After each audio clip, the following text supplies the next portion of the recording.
Have with you a big bowl, put your stuff in and crush it, your cabbage, your fermentation container, salt, sharp knife, measuring spoon. This is the crusher, very important.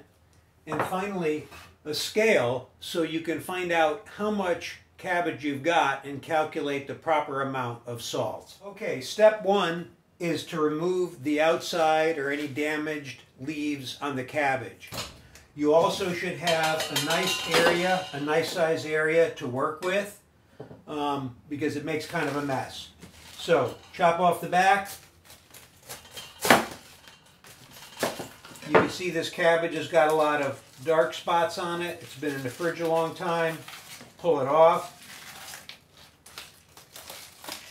Okay. So you get some nice, clean, crisp, undamaged cabbage to work with. If there's little pieces that aren't so good, just chop them off so you don't waste too much. This stuff, very good for your garden. Put it in there. I start by quartering my cabbage. Like that. Quarter it. Cut out the heart, or the stem piece like that. Cut out your stem pieces. You can make soup out of that if you're really into it. You could even probably include it in the sauerkraut, but I prefer to have just leaves. Once you've got everything, I like to get everything ready first. All my cabbage. So we'll do the second one too. Get rid of this. I usually do 5 to 7 pounds because I have a good sized container. And I don't like to have to make it too often. It's a lot easier if you make a little bit at a time. I mean, you don't have to make 5 pounds. The proportion for salt is very important. It's according to Sauerkraut Cats. It is 3 tablespoons for each 5 pounds. So you can work that out with your calculator depending on how much you have. But the basic amount that I use and that Sauerkraut recommends is 3 tablespoons for 5 pounds of cabbage. Okay, now I'm going to give you a little close-up to show you how finely you want to chop this. The more finely you chop it, the easier it will be to crush, and the easier it will be for the salt to draw the water out. What I do is I take it, like I say, in quarters, and then I just go down like this. And the end pieces are going to be a little more chunky, but I don't care, and it works, so that's the way I do it. Okay, I'm going to give you a little close-up of how fine this is. You can see here, again, when you quarter it, you got a nice end. You can just go down like that, and you're kind of shredding it. So you get that nice shredded thing. You can chop it then in half, depending how you like it. I'm fine with it that way. I'll turn it sometimes, then chop some more on the other side, because when it gets smaller, it's a little harder to chop without mashing your hands. But there you are. So you go through all your quarters like that, and you get some really nice, relatively fine. Some people make it much finer. I'm kind of a medium shredding. Okay, I said earlier that you should shred it all your quarters, but you shouldn't actually. You're going to shred some, a decent amount. This is not quite as much as you might want to. And then once you've measured your salt, you know how much salt you want, you're going to take, say this is the amount I need here. You're going to take a little bit, because you want to disperse it well. You'll sprinkle it in there. You might have more than that. Then this is important. You take your whatever you call it, crusher, and see I'm crushing it in there. I'm doing this instead of doing it in the fermentation vessel because it's often plastic, and if you do it in a stainless steel bowl with a nice flat bottom, you don't have to worry about that. You got a nice surface to crush on. So see, if you've got a heavier wood crusher, which is what they sell or you can make from any piece of wood that's food friendly, you can let the crusher do the work. I'm using this thing, and it's a lot of work because there's not much weight to it. So that's it. You crush it, crush that amount you got in there. You're just breaking the cells, the membranes a little bit. You don't have to crush it too much, just enough to break the cell membranes.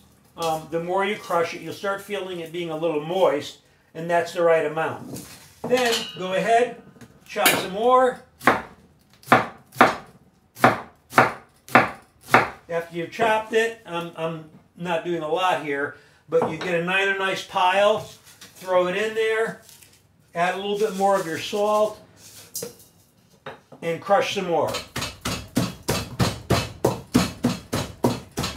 When you've got quite a bit in there, it's going to be harder to crush it because there's such a huge mass.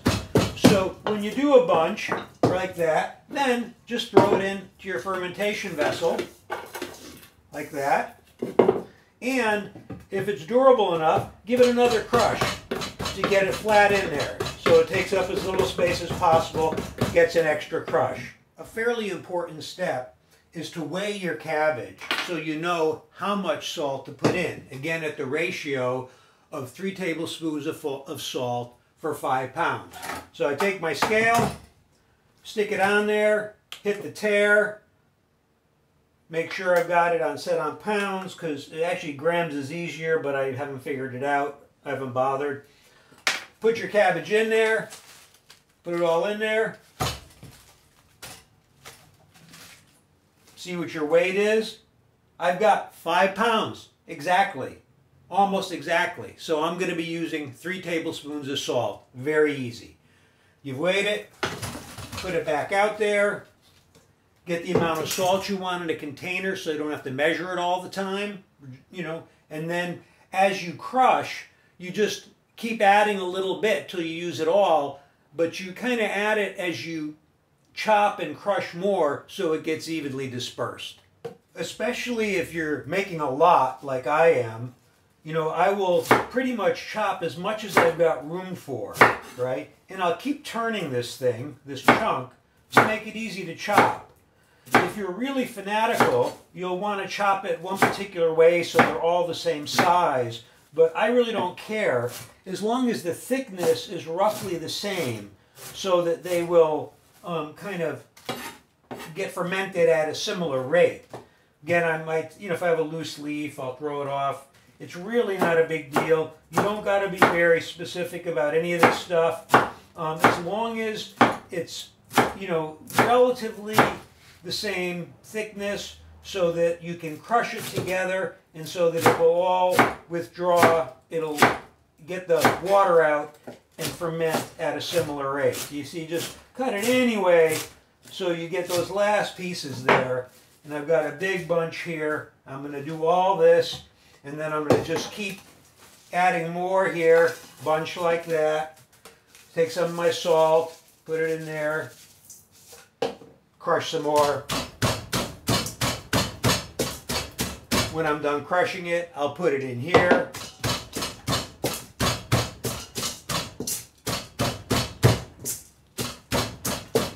There you go. You can see that volume is relatively easy to crush. It gets pushed against the bottom of the bowl. I might push it around a little bit so I can get it crushing, you know, the pieces that are on the side. But again, this does not have to be an exact science. It's food prep, okay? As long as you crush it and it feels moist, you start to feel it moist, you don't feel the hard edges of the cabbage, it's soft and wet, you got it enough, crushed enough. And the more you make, you'll decide how you like to do it, how much it needs. Again, I put it in. When I put it in, even if I'm not crushing it very hard, I am pressing it down, getting it compressed so I can fit as much. I try to fit as much in here as possible. I do as much as 7 or 8 pounds in this vessel. It'll get filled up all the way. So I crush it down a lot. Keep doing that until you've chopped everything, used all your salt, and put it all in there.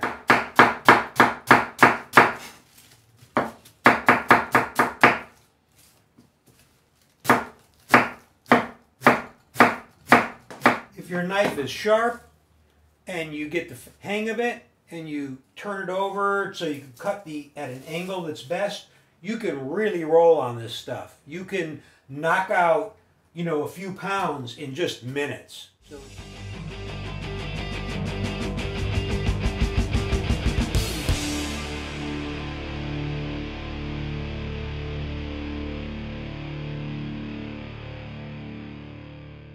we've got the container filled with all the cabbage. I got a lot on the counter here. You're probably going to be neater than me, but I don't give a damn. It's just cabbage. And actually a lot of the stuff that's left over, you could fry it up, boil it, or put it in the compost pile. You've crushed it all down. See, it's quite tightly packed. I can bang on this. It really won't go down much further. That's how you like it. That's going to help bring the moisture out. Then, you're done. Take your cap. It should be spring-loaded, right? I put it at the lowest level so that I can get it down. And then I'll press it down to put good pressure on it. So take a look now. We've got no water in there. I'm going to time how long it takes and show you when the water starts to fill up over the level of the sauerkraut. This is 20 minutes later. You can see that the juice, the water, has already, in 20 minutes, come over the presser and over the cabbage. If you have healthy cabbage, and if you've done it right, crushed it well, you're going to see that. And you want that because then the cabbage is under the liquid and it cannot go bad.